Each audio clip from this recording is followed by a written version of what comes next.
دکھاؤں گا اخیر میں جاتے جاتے کہ یہ لوگ بھی احادیث کو نہیں ہی مانتے ہیں.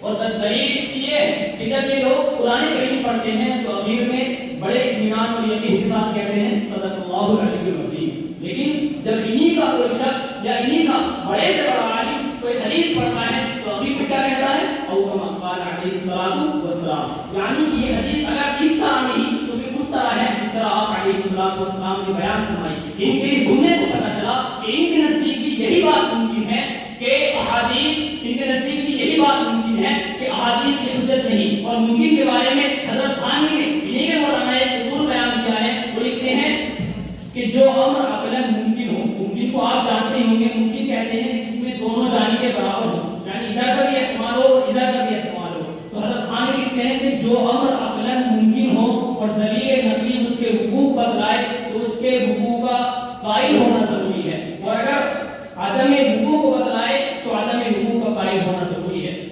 اب دیکھیے یہاں دیکھیے جو موجودہ پورا ذخیرہ احادیث ہے اس میں یہ احتمال ہے کہ اقوال رسول ہو بھی ہو سکتے, لہذا ممکن ہوا. اور جب ممکن ہوا تو اس میں ظن پیدا ہو گیا, اور جب ظن پیدا ہو گیا تو ہم دلیل نقلی یعنی قرآن کریم کی طرف دیکھتے ہیں تو قرآن کہتا ہے ان ظن لا یغنی من الحق شیئا, کہ ظن یہ حق کا فائدہ نہیں ہوتا. پتہ چلا کہ احادیث ظنی ہے, اور جب احادیث ظنی ہے تو اس کی حجت نہیں بنایا جا سکتا. اور ہاں آپ یہ نہ کہیے گا کہ جناب دنیا میں کتنی باتیں چلنی ہیں انہیں تو ہم مان لیتے ہیں, ان کا تو یہ معاملہ دین کا معاملہ ہے, یہ دنیا کا معاملہ نہیں.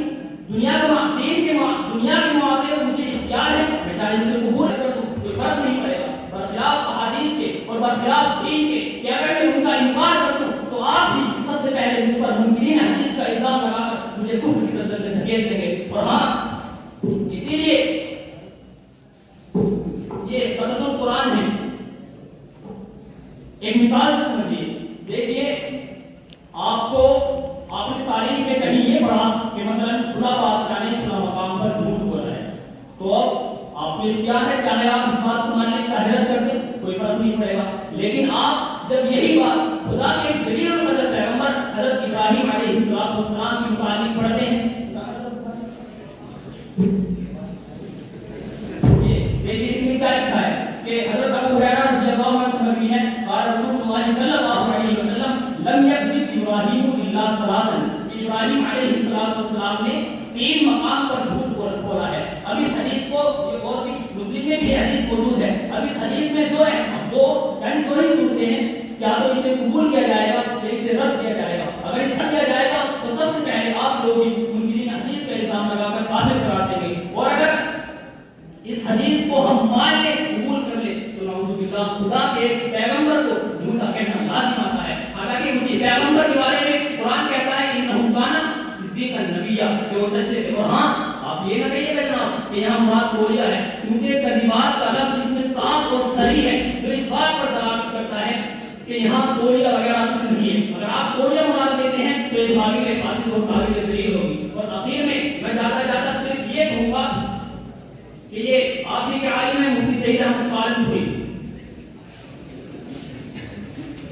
دیکھ کیا لکھتے ہیں, یہ ایک جگہ بحث کرتے ہیں, پھر اس کے بعد اخیر میں ایک عنوان ڈالتے ہیں آخری چیلنج, اور پھر اس کے بعد لکھتے ہیں کہ اب آخر میں میں ایک چیلنج دیتا ہوں اور قیامت کی صبح تک دیتا ہوں کہ کوئی ایک ایسی حدیث لاؤ چاہے وہ ضعیف بھی کیوں نہ ہو کہ نبی صلی اللہ علیہ وسلم نے حدیث کو مضبوط پکڑنے کا حکم دیا ہو. تو اس سے پتا چلا کہ آپ لوگ بھی حدیث کو حجت نہیں مانتے, ورنہ اگر آپ لوگ حدیث کو حجت مانتے تو یہاں مفتی سعید احمد صاحب رحمۃ اللہ علیہ اس کا انکار نہ کرتے.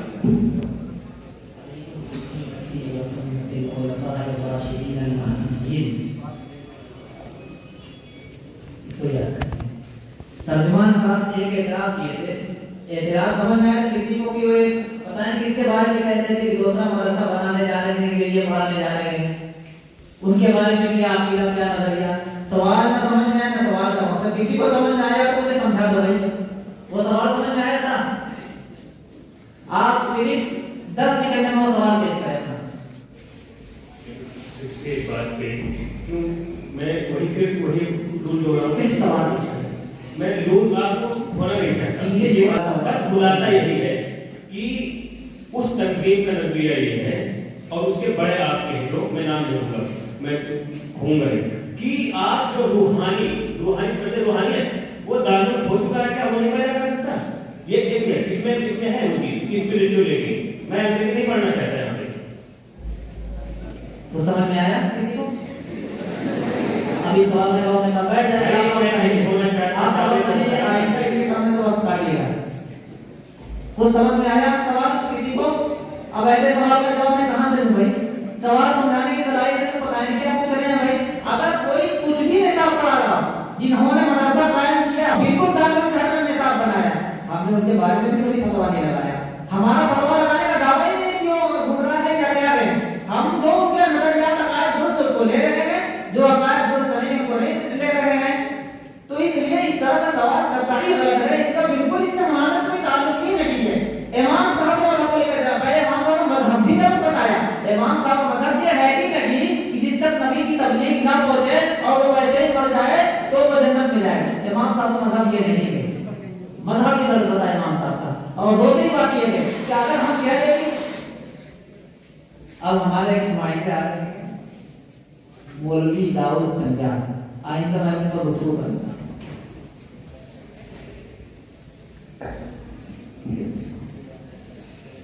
وبه نستعين أما بعد أعوذ بالله من الشيطان الرجيم بسم الله الرحمن الرحيم ما آتاكم الرسول فخذوه وما نهاكم عنه فانتهوا واتقوا الله. سامعین کرام بغیر کسی تمہید کی میں اپنی بات پیش کرتا ہوں. ادھر سے ایک فرد آئے تھے مولوی محمد طارق. انہوں نے شروع میں آتے ہی یہ دعویٰ کیا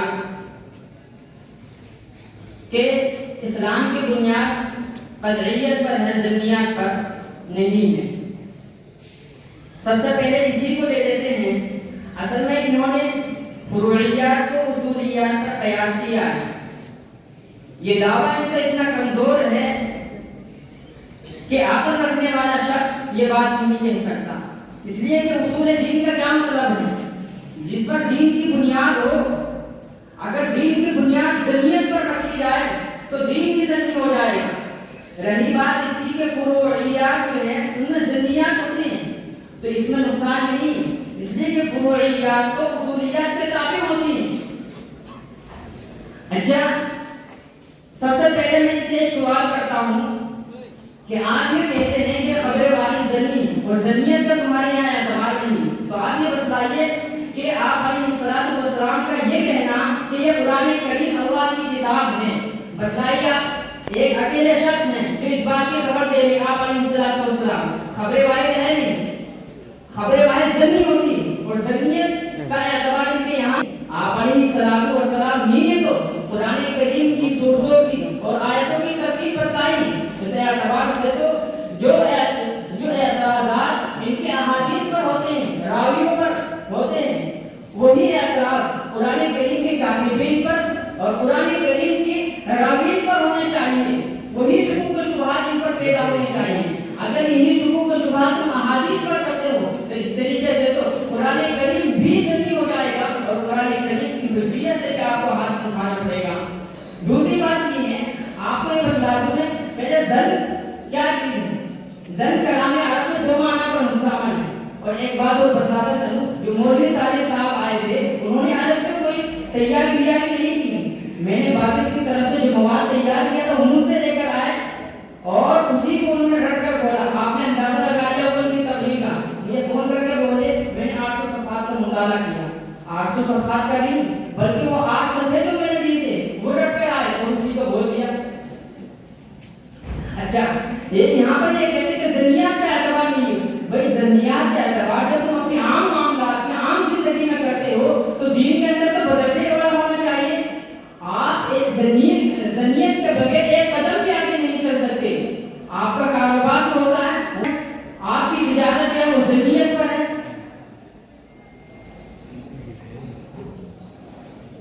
میں کچھ نہیں کہوں گا بس پھر ذکر کروں گا جو آپ یہ بات بار بار کہتے متعلق میں واللہ باللہ تاللہ کے عنوان سے متعلق ہے. بھائی آپ کو مجھے بدنام کرتے ہو.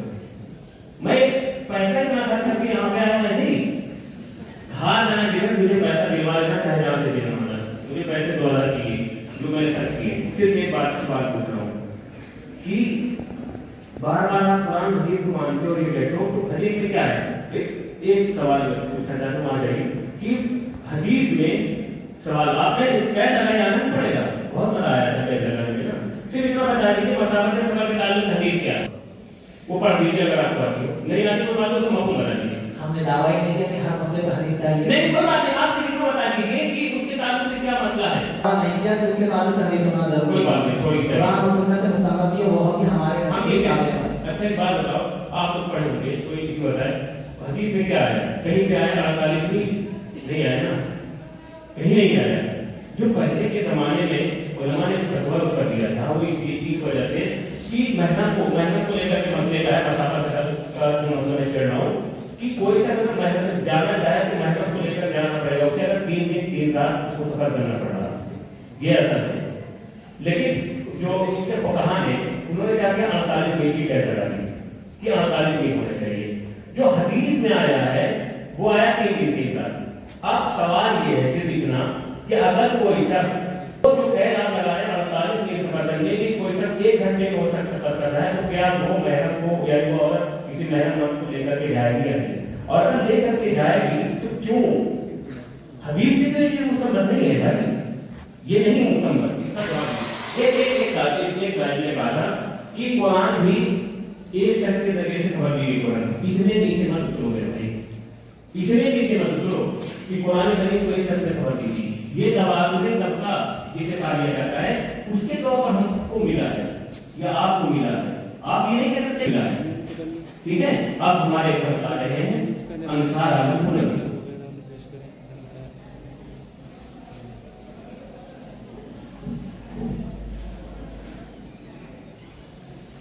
الحمد لله الجلالة والنعت لخاتم الرسالة. أعوذ بالله من الشيطان الرجيم. بسم الله الرحمن الرحيم. أفلا يتدبرون القرآن أم على قلوب أقفالها؟ وقال في موضع آخر كتاب أنزلناه إليك مبارك ليدبروا آياته وليتذكر أولو الألباب. عظيم. اسٹیج پر جلوہ افروز اساتذہ اعظام اور سامعین کرام، روز اول سے ہی عقل و شریعت میں کہ عقل و شریعت کا مسئلہ اسلامی تاریخ اور ہسٹری میں بڑا نظامی رہا ہے۔ اس سلسلے میں 2 طبقے پائے جاتے ہیں۔ ایک طبقے کا ماننا یہ ہے کہ دین کے جملہ احکام اور جو دین سے متعلق جو جتنے بھی امور ہیں ان کا عقل اور حکمت سے ذرہ برابر تعلق نہیں ہے۔ جہاں تک مسئلہ رہا عقل ہو یا پھر حکمت ہو تو وہ در حقیقت ایک اضافی چیز ہے۔ وہیں پر دوسرے فرقہ اور دوسرے طبقے نے اپنا یہ نظریہ قائم کیا کہ دین کا ہر حکم اور شریعت کا ہر امر انسان کی فطرت اور انسان کی نفسیاتی اور انسان کے عقل کے بالکل عین مطابق ہی نہیں بلکہ کمال مطابقت کو ثابت کرتے ہیں، اور اس کو یوں ہی صرف دلیل دعوے کو بلا دلیل بنا کر کے پیش کر کے نہیں چھوڑ دیتے ہیں بلکہ اس کو مدلل بھی کرتے ہیں۔ لیکن سب سے پہلے ہم اس چیز کو لے چلیں کہ انہوں نے یعنی اس فرق میں آج کے جو ماڈرن اسلامک اسکالرز ہیں اور انہوں نے یہ طبقہ کو ایجاد کیا کہ در حقیقت عقل معیار شریعت ہے اور یہ معقد شرع میں سے ایک شرع ہے جس کو بنیاد بنا کر کے قرآن کریم کی تفسیر اور توضیح کی جائے گی۔ یہ بنیاد کہاں سے آئی؟ ہم اس کی انہوں نے پس منظر دیکھتے ہیں تو انہوں نے دیکھا کہ آج کا دور ترقی یافتہ زمانہ ہے، آج کا دور ترقی یافتہ زمانہ ہے، سائنس اور ٹیکنالوجی بہت عروج پر جا چکا ہے۔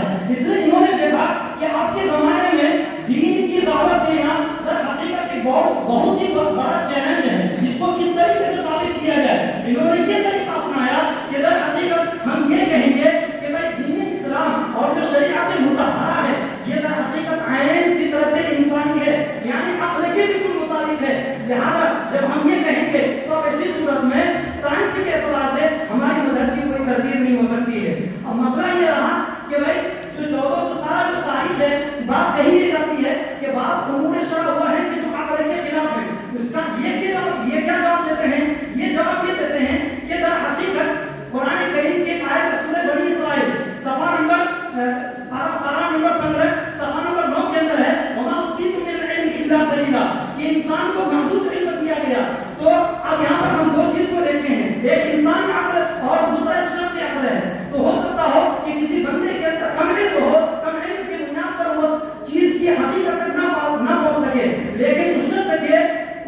حقیقت تک نہ پہنچنے کی وجہ سے یہ لازمی نہیں ہوتا کہ انسان عقل کے خلاف ہو.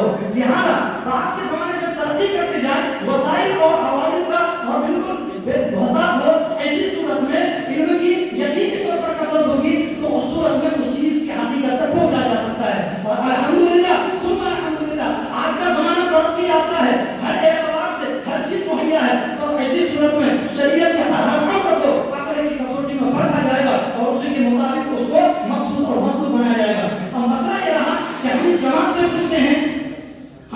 سے پوچھتے ہیں کہ آپ نے دلیل دی ہے کوئی یقینی طور پر قرآن کریم یہ کہتے ہیں لا یکلف اللہ نفسا الا وسعها کہ انسانی طاقت سے بڑھ کر ہم کسی کو کسی چیز کا مکلف نہیں بناتے ہیں. تو پتہ یہ چلا کہ انسان سے بڑا شریعت بھی نہیں اتر سکتی ہے.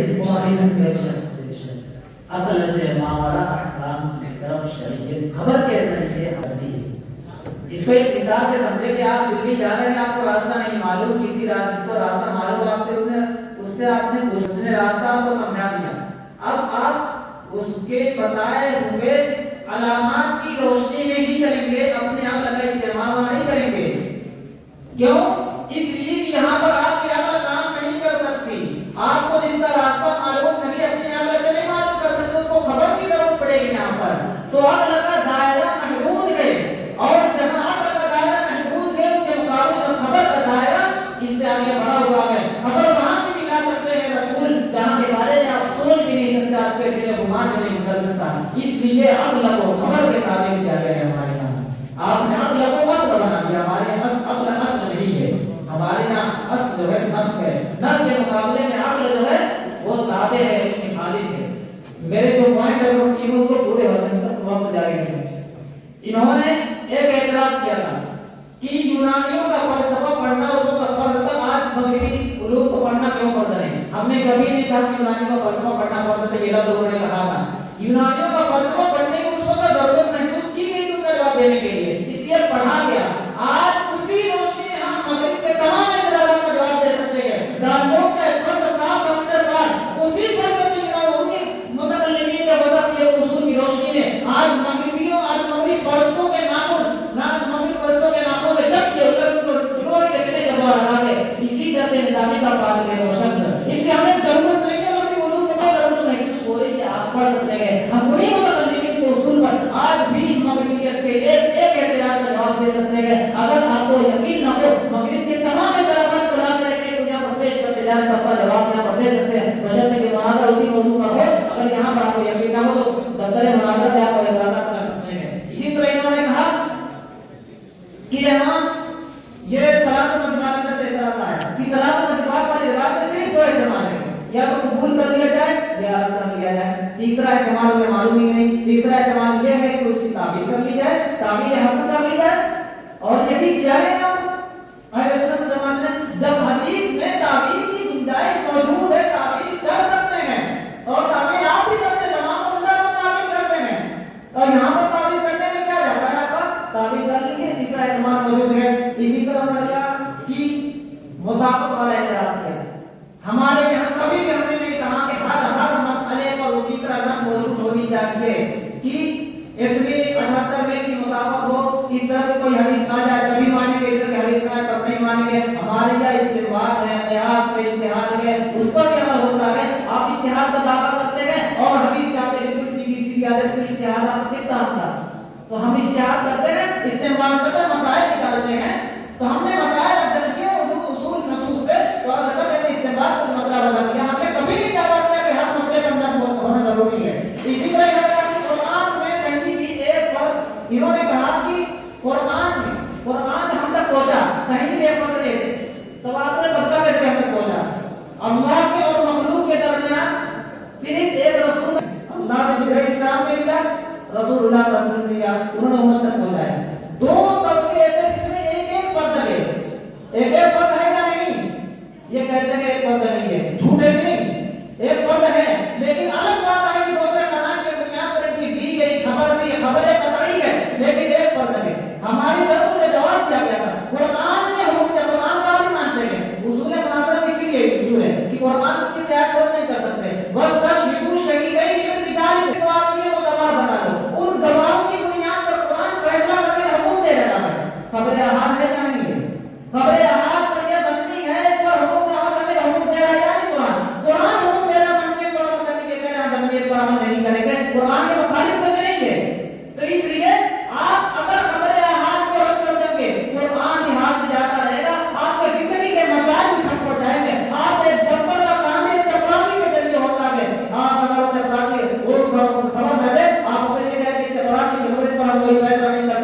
آپ ایک ایک برتن ایک ایک کام کے لیے سبوں کے پاس رہنے پڑیں گے، آپ کو پوری دنیا کا نظام منتخب کرنا جائے گا۔ اس لیے خبر واحد پر عمل کے بغیر دنیا کو کوئی چارہ کام ہے۔ شریعت کے حکم دے قرآن خبر واحد پر عمل کرنے کے، اور فطرت کی ہے، یہ فطرت کے بھی خلاف ہے اور شریعت کے بھی خلاف ہے۔ اسی طرح انہوں نے کہا کہ دلیل آپ لگا رہا ہے، میں ایک آخری پوائنٹ ہے اس لیے خود کو پوری کروں، اب لگا جا رہا ہے، انہوں نے کہا فطرت معاقد شریعت جا رہے ہیں، ہمارے پاس آ رہے جواب ہے۔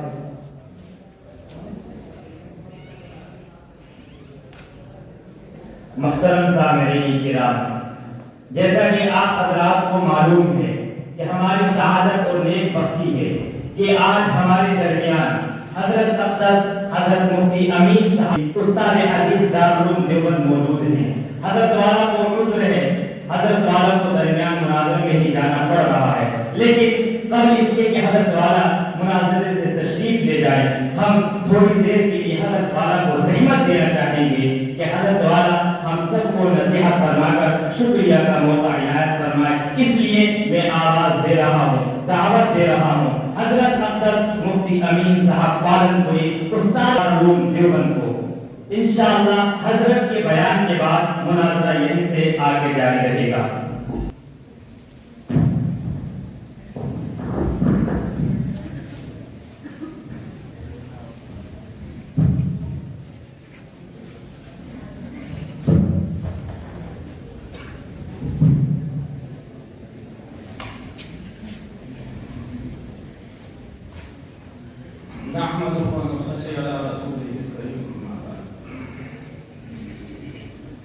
معزز اساتذہ کرام و عزیز طلبہ،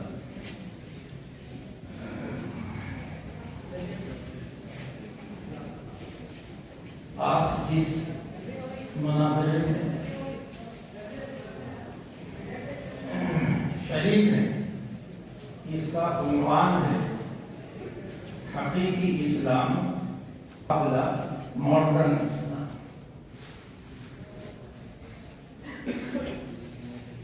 اس عنوان کا مطلب آپ لوگ سمجھتے ہیں، ایک طرف حقیقی اور اصلی ایمان، دوسری طرف جدید اسلام۔ حقیقی اسلام کیا ہے اور ماڈرن اسلام کیا ہے؟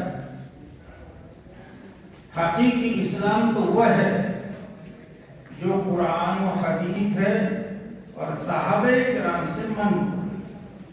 حقیقی اسلام کون سا؟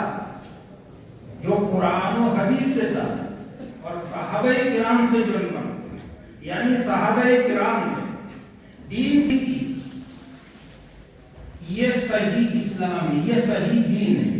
اور اگر کوئی شخص صحابہ کرام نے جو تشریح کی یا صحابہ کرام کا جو متفقہ جو فیصلہ ہے اس کے خلاف کوئی بات جو کہی، وہ ماڈرن اسلام، وہ ماڈرن اسلام ہوگا، وہ جدید جو اسلام ہوگا۔ تو اصل جو اسلام ہے وہ قرآن و حدیث سے جو ثابت ہوگا، وہ اصل معاملہ تو قرآن و حدیث ہے۔ اور صحابہ کرام نے قرآن کریم کو اور احادیث کو اس طرح سمجھا اور امت تک اس کو جو پہنچایا، وہی جو صحیح اسلام ہے۔ اس کے خلاف اگر کوئی شخص نظریہ قائم کرتا ہے تو صحیح اسلام ہے۔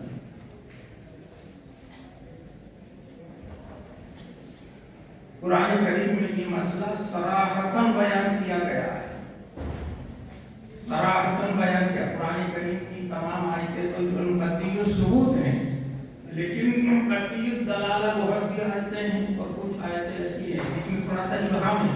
تو یہ مسئلہ قرآن کریم میں اللہ تعالیٰ نے نہایت وضاحت کے ساتھ جو بیان کر دیا۔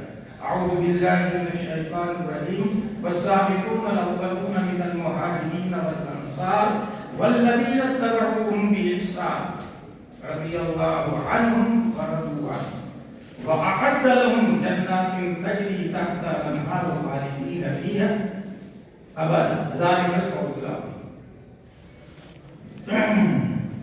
اسلام کی طرف سب سے پہلے سبقت کرنے والے چاہے وہ مہاجرین ہو یا انصار، سابقون الاولون من المہاجرین والانصار، یہ کون ہے؟ صحابہ کرام۔ والسابقون الاولون من المہاجرین والانصار کا مصداق کون ہے؟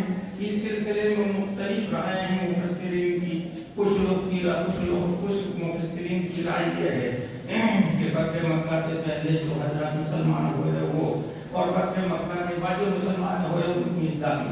لیکن ایک رائے یہ ہے ترجمہ شیخ الہند کے حاشیے میں رائے چلی کرتی ہے کہ اس سے مراد تمام صحابہ کرام، کیونکہ صحابہ کرام سب سے پہلے اسلام کی طرف جو سفر کرنے والے ہیں، ماں باپ دونوں کی طرف نظر کرتے ہوئے صحابہ کرام کی جماعت سب سے پہلے جو سفر کرنے والی ہے. تو ایک رائے کو راجہ ہے یہ ہے کہ والسابقون الاولون من المہاجرین والانصار سے مراد تمام صحابہ چاہے وہ مہاجرین ہوں یا انصار، یہ جنت میں جائیں گے ان سے خوش اور وہ اللہ سے خوش. رضی اللہ عنہم ورضوا عنہ کا خطاب اس کو دیا جا رہا ہے السابقون الاولون من المہاجرین والانصار. یہ تو پہلا طبقہ، یہ تو جنت میں جائے گا، ان کو تو گویا سند مل گئی، پروانہ مل گیا جنت کا. رضی اللہ عنہم ورضوا عنہ واعد لهم جنات تجری تحتها الانہار خالدین فیہا. اب اس کے بعد کون جائے گا؟ آپ میں سے ہم میں سے کون جائے گا؟ اسلام کا دور تو قیامت تک میں چلے گا نہیں چلے گا؟ اسلام تو ہمیشہ کا رہے گا جب تک قیامت نہیں رہے گی. اسلام اور مسلمان جو باقی جو رہیں گے، تو بعد کے مسلمانوں میں سے کون جنت میں جائے گا اور کس سے اللہ تعالیٰ خوش ہوں گے؟ یہ اللہ تعالیٰ تعالیٰ الذین اتبعوہم بإحسان، اور جنہوں نے ان کی اچھی طرح اتباع، اچھی طرح والذین اتبعوہم، ان کی ذریعے کدھر لٹاؤ گے؟ السابقون الاولون من المہاجرین والانصار کی طرف لوٹ رہے، یعنی ہم میں سے بعد کے مسلمانوں میں سے جو مہاجرین انصار سابقون الاولون کی جو اتباع کریں گے، پیروی کریں گے اچھے طریقے سے، یہ نہیں کہ کچھ جو بات لے لی اور کچھ بات جو چھوڑ دی، اچھے طریقے پر جو اتباع کی، اتباع کامل اتباع کی. والذین اتبعوہم بإحسان، تمام عقائد میں، تمام نظریات میں جنہوں نے صحابہ کرام کی جو اتباع کی، ان سے بھی اللہ کو رضی اللہ عنہ ورضوا عنہ وأعد لهم جنات تجری تحتها الانہار خالدین فیہا ابدا. اس لیے میرے عزیزو یہ بات یاد رکھو، حقیقی اسلام وہ ہے جو قرآن و حدیث سے ثابت ہے اور صحابہ کرام سے منقول ہے. صحابہ کرام کے جو نظریات ہیں، صحابہ کرام کے جو عقائد ہیں، وہی اصل دین ہے. یہ احکام فرعیہ جو چھوڑ اس میں تو جو اختلاف ہوتا رہتا ہے، لیکن دین اصل چیز کا نام، دین نام ہے عقائد کا، نظریات کا جو نام ہے دین. تو صحابہ کرام کے جو نظریات ہیں، صحابہ کرام کے جو عقائد ہیں، وہی اصل اسلام، وہ حقیقی جو اسلام. اور جس کے نظریہ صحابہ کرام کے نظریات کے خلاف تھوڑا سا اس میں اختلاف ہو جائے گا، وہ ماڈرن ہو جائے گا. کیونکہ قرآن کریم میں کیا کہا؟ الذین اتبعوہم بإحسان، جس نے اچھی طرح ان کی جو اتباع جو کی پیروی کی، وہی جنت کے مستحق ہیں. اللہ انہیں سے پوچھے یہ انحراف ہوگا صحابہ کرام کے طریقے سے، صحابہ کرام کے نظریات سے، صحابہ کرام کے عقائد سے ذرا سا بھی جو انحراف ہوگا وہ ماڈرن وہ جدید ہو جائے. یہ موضوع تو بڑا وسیع ہے، ان حضرات نے اتنا وسیع والی موضوع کو رکھ دیا کہ کسی ایک مسئلے پر گفتگو کرنا ہی مشکل. کوئی ایک مسئلہ نہیں، کوئی آ رہا، کوئی مسئلہ جو بیان کر رہا، کوئی دوسرا مسئلہ بیان کر رہا. کسی ایک مسئلے پر جو مناظرہ جو ہوتا ہے، میں سمجھتا ہوں کہ زیادہ جو چلتا رہتا ہے. ایک ہی مسئلہ میں آپ کے سامنے جو بیان کرنا، مثال کے طور پر یہ موضوع تو بہت وسیع ہے، لیکن سمجھانے کے لیے صرف میں نبی کریم صلی اللہ علیہ وسلم سے دو قسم کے معجزات کا ظہور ہوا. ایک بات یاد رکھنا، معجزہ ہو یا کرامت ہو، یہ نبی اور ولی کا فعل نہیں ہوتا ہے. معجزہ ہو یا کرامت یہ نبی اور ولی کا فعل نہیں ہوتا، بلکہ اللہ کا فعل ہوتا ہے، نبی اور ولی کے ہاتھ میں ظاہر. اس لیے نبی جب چاہے معجزات پیش نہیں کر سکتا، ولی جب چاہے کرامت ظاہر نہیں. اللہ تعالیٰ چاہیں گے تو کرامت ظاہر ہوگی، معجزہ ظاہر ہوگا. قرآن کریم میں مسئلہ بیان کیا گیا ہے وما رمیت اذ رمیت ولکن اللہ رمی. آپ نے ایک مٹھی مٹی جو ہے کفار کے لشکر کی طرف پھینکی تھی تو سب کی آنکھوں میں مٹی پہنچ گئی تھی پڑی. اللہ تعالیٰ فرماتے ہیں ہمارا ولکن اللہ، کیونکہ ایک انسان کے اندر اتنی طاقت جو نہیں ہے کہ ایک مٹھی تمام لشکر کی آنکھوں میں پہنچ جائے. تو پہلی طاقت ہے اللہ کی جو تمام کی آنکھوں میں جو مٹی جو پہنچ گئی. معلوم ہوا کہ معجزہ ہو یا کرامت ہو کس کا خیال ہوتا ہے؟ اللہ کا خیال ہوتا ہے. نبی کے ہاتھ پر ظاہر ہوتا ہے، ولی کے ہاتھ پر کرامت ہوتا ہے. تو معجزات نبی پاک صلی اللہ علیہ وسلم سے دو طرح کے، ایک علمی اور دوسرے عملی. علمی معجزات کو قرآن کریم، علمی معجزہ جو ہے قرآن کریم اس کا، اور ایک زندہ معجزہ حضور پاک صلی اللہ علیہ وسلم کی نبوت و رسالت کی قیامت تک رہنے والی ہے. اسے نبی پاک صلی اللہ علیہ وسلم کو ایک معجزہ ایسا دیا گیا جو قیامت تک جو باقی رہے. اس کی مجھے تشریح نہیں کرنی ہے، انشاءاللہ آپ کے اساتذہ جو تشریح کریں گے آپ جان لیں گے. قرآن کریم جو ہے معجزہ ہے، اس کا چیلنج آج بھی باقی ہے. اس کا آج تک کوئی مثل پیش نہیں کر سکتا اور قیامت تک اس کا کوئی مثل نہیں پیش کر سکتا. فَإِن لَّمْ تَفْعَلُوا وَلَن تَفْعَلُوا فَاتَّقُوا النَّارَ الَّتِي نے ہاتھ رکھ دیا، اتنا پانی جو ہو گیا کہ پورے لشکر نے بتا تو آدمیوں نے جو ہے وضو کیا اور جو ہے سیراب جو ہے تو نبی پاک صلی اللہ علیہ وسلم کے عملی معجزات بہت ہیں. آپ نے مشکات کے اندر کتاب المعجزات جو پڑھی ہوگی کتنی لمبی ہے، ہر حدیث کی کتاب میں معجزات. یہ عملی جو معجزات نبی پاک صلی اللہ علیہ وسلم سے دو طرح کے معجزات جو ثابت ہوئے ہیں. علمی معجزات، علمی معجزات جو قرآن کریم ہے، اور عملی معجزات جو پاک صلی اللہ علیہ وسلم سے شاہی ہو رہے ہیں. معجزات کی جو حدیث ہے بلکہ بخاری نے لکھا ہے کہ نبی پاک صلی اللہ علیہ وسلم سے معجزات کا ظہور حد تواتر کو مانتا ہوا ہے. لیکن یہ تواتر قدر مشترک ہے، یہ تواتر جو قدر جو مشترک، یعنی آپ معجزات کی حدیثوں کو اکٹھا کریں گے تو قدر مشترک یہ چیز ثابت ہوگی کہ نبی پاک صلی اللہ علیہ وسلم سے معجزات کا ظہور ہوا ہے. کسی ایک معجزے کے بارے میں آپ کو روایت اتنی نہیں ملے گی تو ہم تواتر کو جو پہنچے، لیکن جو معجزات کی روایتیں ہیں ان کو آپ اکٹھا کریں گے تو قدر مشترک کی چیز ملے گی، وہ ہے نبی پاک صلی اللہ علیہ وسلم سے معجزات کا ظہور. یہ قدر مشترک جو کہلاتا ہے. اور اگر نبی پاک صلی اللہ علیہ وسلم سے دونوں قسم کا ظہور، دونوں قسم کی معجزات، یہ صحابہ کرام کی رائے ہے، یہی اہل سنت والجماعت کی رائے ہے، یہی علماء دیوبند ہے. انبیاء کرام کو جو یہاں سے نبی پاک صلی اللہ علیہ وسلم سے بحث ہو رہی ہے، نبی پاک صلی اللہ علیہ وسلم سے علمی معجزات کو ثابت قرآن کریم، لیکن عملی معجزات صحابہ کرام کا اور اہل سنت والجماعت کا کیا مسئلہ ہے بتاؤ؟ معجزات دونوں طرح کے جو ثابت ہو رہے جو ہیں، علمی معجزات اور عملی معجزات. آپ صلی اللہ علیہ وسلم سے بہت زیادہ جلتا ہے. ابھی محمد کے خلاف والد کیا کہتے ہیں؟ کہتے ہیں قرآن کریم سے نبی پاک صلی اللہ علیہ وسلم سے معجزات، یعنی علمی معجزے کو جو مانتے ہیں اور عملی معجزات کا اثر کہتے ہیں نبی پاک صلی اللہ علیہ وسلم سے کوئی معجزہ ثابت ہوا ہے، یعنی عمل. قرآن کریم کو وہ معجزہ مانتے ہیں اور عملی معجزات کا انکار کرتے ہیں. بتلاؤ یہ صحابہ کرام کا مسلک ہے، نظریہ ہے؟ نہیں. صحابہ کرام کا نظریہ اور تمام اہل سنت والجماعت کا یہ نظریہ ہے کہ صاحب حضور پاک صلی اللہ علیہ وسلم سے بے شمار عملی معجزات کا علم ثبوت ہوا.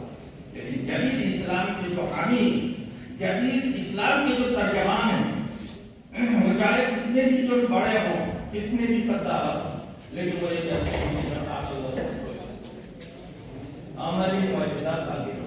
آپ کو اصل میں کتاب دی گئی تھی، کتاب کے موقع پر پیغمبر انقلاب آپ نے وہ پڑھی، عبید بن خان کی ہے.